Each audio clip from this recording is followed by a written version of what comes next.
Was kaputt war.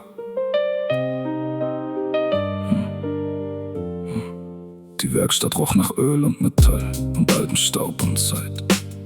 Der Chef hat nicht viel geredet, hat uns Schrauben gezeigt, bereit. Ich hab zum ersten Mal in meinem Leben gespürt, wie was entsteht.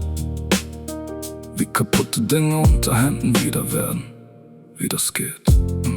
Ja.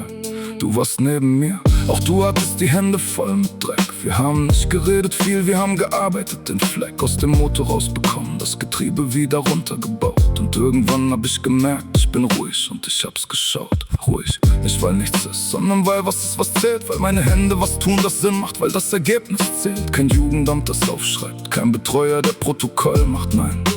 Nur Metall und Öl und Arbeit und du neben mir, das reicht allein. Hände, die reparieren, was kaputt war, was zerbrochen lag. Hände, die reparieren, haben auch uns repariert, Tag für Tag.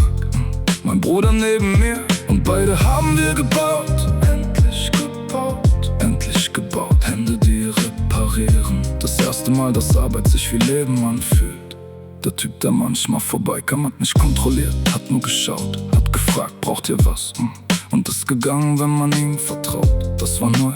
Jemand, der hilft, ohne dabei zu bleiben und zu wachen. Der hilft, wenn man ihn braucht und Platz lässt. Das ist die Sprache. Wir haben gelernt, zusammen zu wohnen, ohne dass Angst regiert. Ohne den Griff nach Essen, das nicht weg ist, ohne was vermisst. Der Kühlschrank war voll, nicht immer, aber meistens, das war viel. Ich hab manchmal reingeguckt, einfach so, nur um zu fühlen. Zu fühlen, dass es da ist, dass es bleibt, dass ich nicht nehme, weil Angst mich treibt, sondern esse, weil ich hungrig bin, verstehen. Das klingt nach nichts, ich weiß, für mich war das die größte Wende, die ich je gemacht hab. Ohne Therapeut, einfach so, am Ende.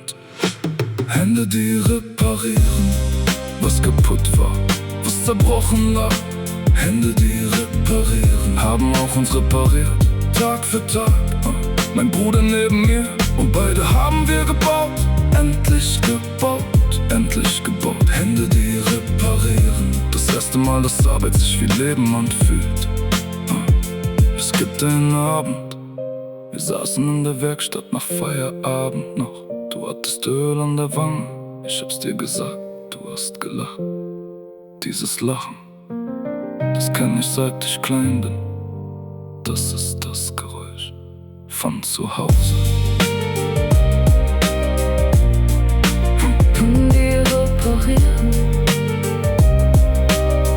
Dein Lachen, das ist zu Hause.